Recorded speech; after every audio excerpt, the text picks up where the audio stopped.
Hey everyone, it's Steven. Today I have the 2022 Acura MDX Type S. This is the wildly popular offering from Acura in the midsize SUV segment, and it was fully redesigned in 2022 for its 4th generation. The Type S here means that it is a bit sportier than your normal MDX, and it comes with things like a different suspension, a sport-tuned suspension, and it does have a stronger engine as well. So the non-Type S variant of the MDX MSRP is for just under $50,000, while the Type S MSRP is for $66,700. As tested, this one doesn't have too many options with it. Only the Platinum White Pearl paint here, which is a $500 option, gets it to an as-tested price of $67,200. So the Type S is actually offered in 2 trim levels itself. You've got the base Type S and you've got the Type S Advance. The Advance package comes with some really nice goodies such as a heads-up display, surround view camera, and massaging seats as well. That one crests $70,000, so you'll have to pay $72,000 at a minimum to get the Type S Advance. But I would recommend it over the normal Type S because you do really get some more luxurious goodies that make it feel worthy of that $70,000 price tag. So the MDX Type S comes with a 3-liter turbocharged V6 engine, makes 355 horsepower and 354 pound-feet of torque. That gives you 0 to 60 times of about 5.5 seconds, so it's really not the quickest thing around the block. And that's a huge thing that people are critiquing about the MDX Type S, is that giving this car the Type S badge makes it sound like it's supposed to be really fast, right? But really, this is very comparable to things like the GLE 450, the Q755 trim, the other German competitors that just have a step up in terms of their engine, but it's really not that much faster. So that's something that a lot of people have problems with, and personally, I felt like was a bit of a disappointment for me, right? Having that Type S name brand is such a iconic thing in like the race car industry, essentially, and this car really doesn't live up to that naming. This engine is mated to a 10-speed automatic transmission with Acura's famous super handling all-wheel drive system. This MDX has always been sportier than the rest of the pack given its really nice handling system, and this one gives you fuel economy numbers of about 17 city, 21 highway for a combined average of about 19 miles per gallon, so not the most efficient thing in the class, but pretty much average. One of the biggest changes Acura made in the 2022 redesign is going to be the front fascia. You've got these sleeker headlights which look a lot more aggressive and modern, and for the Type S variant you can see that this whole grille area is blacked out and it is all functional vents. That is definitely the coolest thing that I think enthusiasts will like, is that all of these side vents, everything around this entire grille is fully functional, really cooling that 3-liter turbocharged V6 engine. Another distinctive part of the front fascia for the Type S is obviously going to be this nice Type S badge on the front grille here. You've also got that same Type S badging on the side profile as well. Otherwise, there actually isn't that much Type S badging on this car in general, right? I wanted to see it on the seats in the interior and stuff like that, but really, it's only going to be on the front and the side profile of this car. One definite noticeable part of this as well, though, is going to be these red brake calipers. That is a huge difference between this and the normal MDX, right? The normal MDX doesn't really have any semblance of a sporty vehicle, but this one, you've got some nice large 21-inch wheels, and you've got some gorgeous red Brembo brake calipers. Some other notable things on the side profile are going to be these blacked out mirror caps, only on the Type S model, kind of gives it a more sporty look. And you've also got this nice body line here that has this black plastic piece here that looks kind of reminiscent of Porsche's side blades. It gives it a lot more structure and kind of adds that color popping in here, right? You've got the blacked out trim on the mirrors here, or on the windows here. You've also got the black trim here, and also the fender flares here are also blacked out. So the white really does contrast with that black and gives it a nice, like, aggressive look. Going into the back here, again, you have that Type S badging, probably the only other place in the vehicle you see that. But the real star here is going to be that quad exhaust, right? That looks really nice in this vehicle, and let's see how that sounds.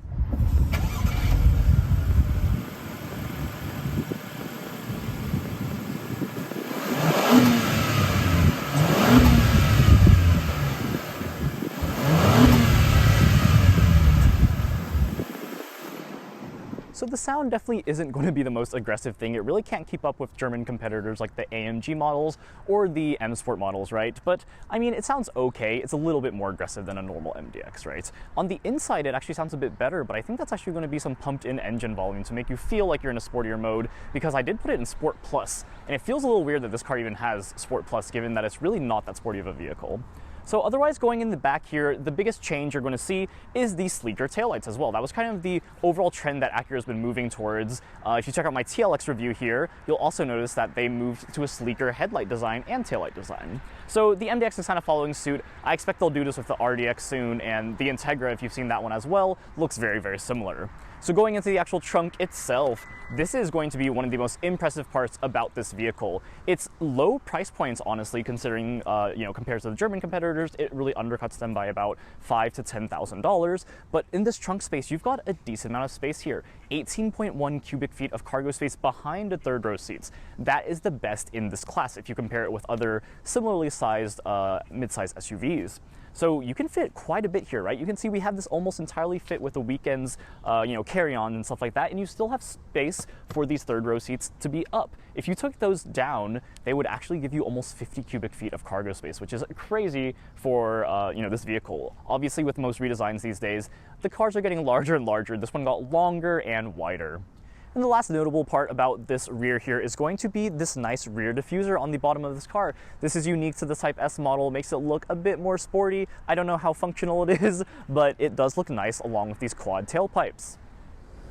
All right, now that we've covered the exterior, let's take a look on the inside. First of all, I do want to show you guys the nice key fob right here. You do have the Type S badging on the key fob. It looks sleek, it's small, it really fits in your pocket very easily. One of my favorite key designs I've seen as of late. Taking a look inside, you've got some very nice red leather seats with Alcantara suede inserts. This is a very unique thing that Acura does that a lot of other manufacturers don't do, but I think on this car, the two-tone looks fantastic. With the Acura TLX that I reviewed before, I really didn't like the two-tone color. I don't know, it didn't pop as much, but this one, they did a really good job. You can see on the door panels right here, right, like leather all along the side, and I love this brushed aluminum look here. This trim is gorgeous. You've got the gorgeous ELS Studio 3D sound right here.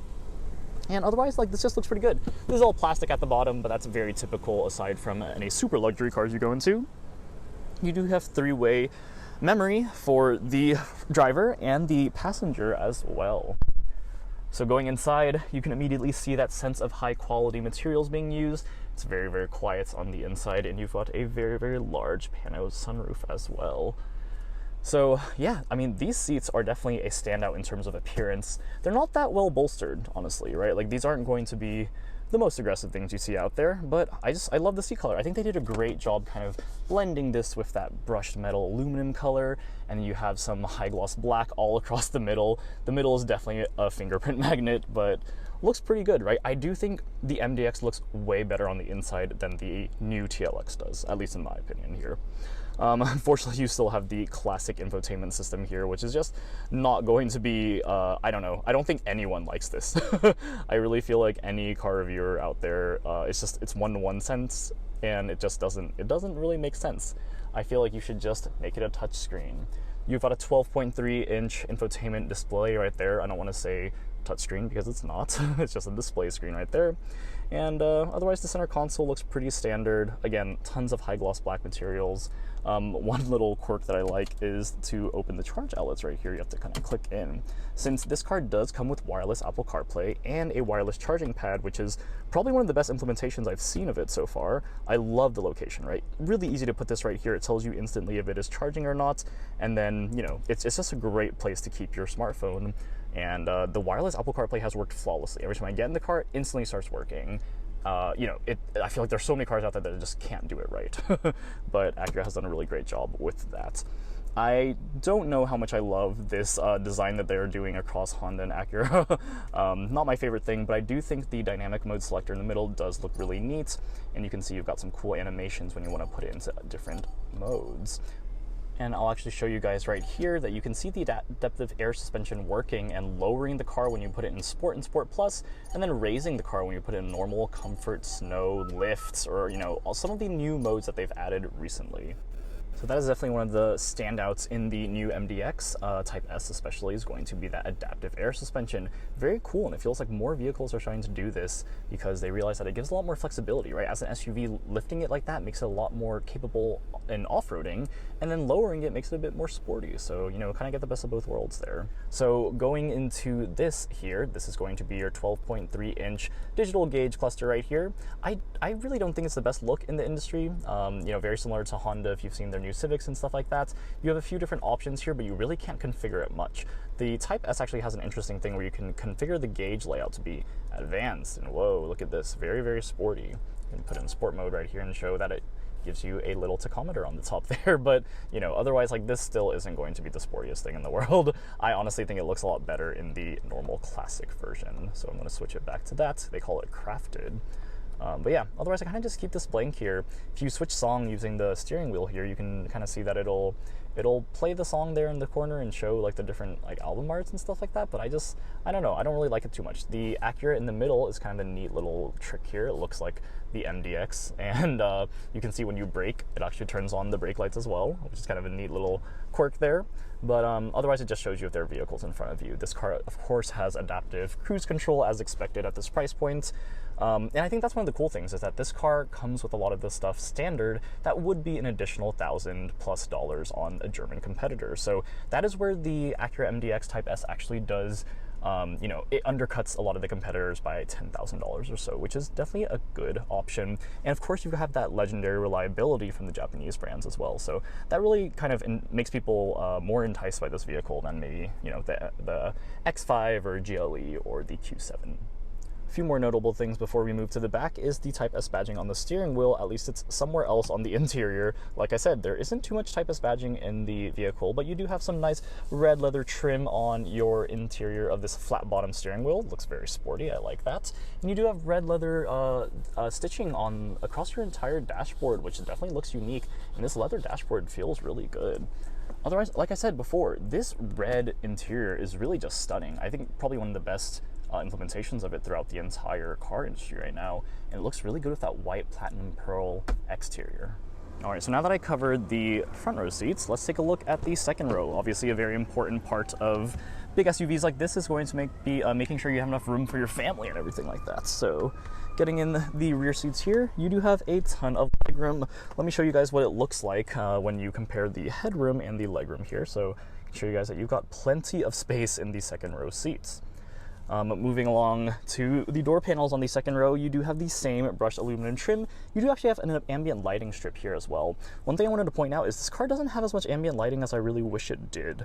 Kind of a disappointment for me because I really like ambient lighting. I think the TLX actually had more, honestly, than the MDX, which is kind of weird because the MDX has so much more space. You do have some nice rear sunshades here, so definitely a luxurious touch. But aside from that, the back seats are really pleasant. You do have your own climate controls here, so you've got 3-way climate controls in this vehicle, and some charging ports here as well, only USB-C though, and a power outlet. So, you know, pretty nice spec. You've got the same suede Alcantara seat inserts here, so definitely a classy place to be. And kind of going in here, you can, oh, actually, you just kind of move this whole thing down using this thing. And you can see that you've got some cup holders here. So if you're often traveling with only 4 people, this is a nice storage space. You can put some phones here or whatever. You got some cup holders here as well. This doubles as a third seat as well. And finally, let me show you guys how to get into the third row. You've got this nice button right here. Click it, instantly moves forward. So much better than some of the other competitors out there. You can climb into this very small third row, so kind of like most competitors in this segment, third row is not really usable. I'll show you guys my, you know, where my knees touch and my head, you know, touches the top of the car as well. So obviously not somewhere you want to put adults for a long time. I think you can make it work for a little bit. And I will say these seats are relatively usable because the second row seats are able to be, move forward and backwards. You can actually recline as well, which is kind of nice. But rear seat comforts are pretty normal leather seats, but notice that the insert right here is actually leather as well, and not the suede Alcantara that's used in the first 2 rows. You've got cup holders on both sides, but that's pretty much all you've got in the third row here. But you can see, nice view from the back here. All right, so now on to the driving impressions portion of this video. Wanted to chat through how it feels to drive the MDX Type S. The first thing that is definitely not too much of a spoiler alert if you've seen any reviews of this vehicle is that it's not as sporty as the Type S name suggests. I kind of alluded to that earlier in the video, but that's probably the biggest complaint that I've seen from a lot of people. If you come to this vehicle thinking that it's going to be nearly as sporty as something like the X5 M50i or the AMG GLE, you're going to be sorely disappointed. But if you come to this vehicle thinking that it's just going to be a nice luxury SUV, I think that's really where this car shines, right? It is a luxury SUV. It's a very nice luxury SUV as well. The red seats look stunning. The comfort, the ride quality is very good. And you know, it's quiet. The seats, the build quality, the reliability, right? All that sort of stuff is great for the segment. But the only problem here is that it's just not that sporty. Like, I'll kind of punch it a bit here. I am only in normal mode right now, so not in sport or sport plus. But you know, it has pickup. Obviously 0 to 60 and 5.5 is nothing to scoff at, but the base Q7 and the base X5 basically go that same speed. So it's really not going to be something that is going to make your heart pound or anything like that. But yeah, putting that aside, when you're just in normal everyday stop and go traffic, things like that on the freeway, you're going to really enjoy this car because of its comfort. Like I said, that's just going to be the core of this luxury vehicle, and Acura has done a really good job redefining themselves and making themselves feel more luxurious. I feel like for a long time they were kind of trailing behind Lexus, and you know, that's kind of their biggest competitor in the Japanese market, and all of the other German rivals, right? But now the fact that you can actually get one of these for even cheaper than you would expect, and they're going to be built very well as well, I think that really makes a lot of buyers inclined to take the Acura now instead of some of the other rivals out there. Alright, I wanted to expand a bit more on what I was talking about, the sportiness of this vehicle. So Acura, like always, does a superb job with their super handling all-wheel drive systems, right? The handling on this vehicle has always felt very nim. Even the normal base MDX, not the Type S, feels good. But the Type S really makes you feel like you're driving a much smaller vehicle, which is kind of the goal when it comes to these, you know, three-row SUVs, right? Like, there's a ton of space and practicality here, but I mean, the way this car handles in corners is phenomenal for its size, and it really feels good. The straight line speed is not there. That's the thing, right? Like, the 0 to 65.5 is great. It's fine. It's not going to blow your socks off, but it's really that handling and the Sport Tune suspension that separates this Type S from the normal base non-Type S variants. And one thing that I wanted to expand on that I talked about earlier in the video is also the Type S Advanced trim. That is definitely the trim I would recommend getting, right? Like, this car feels great, luxurious, but for almost $70,000 and no surround view camera, kind of weird in this segment. And no heads-up display as well. And the sound system is great, but it's still not going to be as amazing as that 25-speaker sound system that you can upgrade to only on the Advanced trim, though. However, if you are curious about the sound system, in the Type S you do get the nice ELS Studio 3D sound system, and it sounds pretty great. At low volumes, again, same complaint as the TLX I had. Like, at the lowest volumes, you really can't hear much depth, but the moment you crank it up a little bit, and to be fair, I think most people will be listening to it higher than the really low volumes, you know, but you really get so much clarity, and I think I really enjoy the sound system. It's very, very nice. So overall, my biggest complaints about this vehicle are the infotainment system. Like, that is really the biggest thing. The screen is great. The actual screen itself is fantastic. I just really want Acura to do away with that touchpad. I just really don't see anyone preferring that to a normal touchscreen or even a rotary dial, you know? It's just, it looks kind of cool and neat, but I really think Acura just needs to, you know, if everyone else in the industry is doing it and people aren't complaining that much about it, I really think Acura needs to figure out a way to implement it, and if they want to be unique, they can definitely do something about it, but I think the way they have it with the one-to-one touch is just not the right way to do it. So that pretty much wraps up my thoughts on the 2022 MDX Type S. Let me know what you guys think about it in the comments. Subscribe down here or check out my other videos up here, and I'll see you guys in the next video. Thanks, guys. Bye.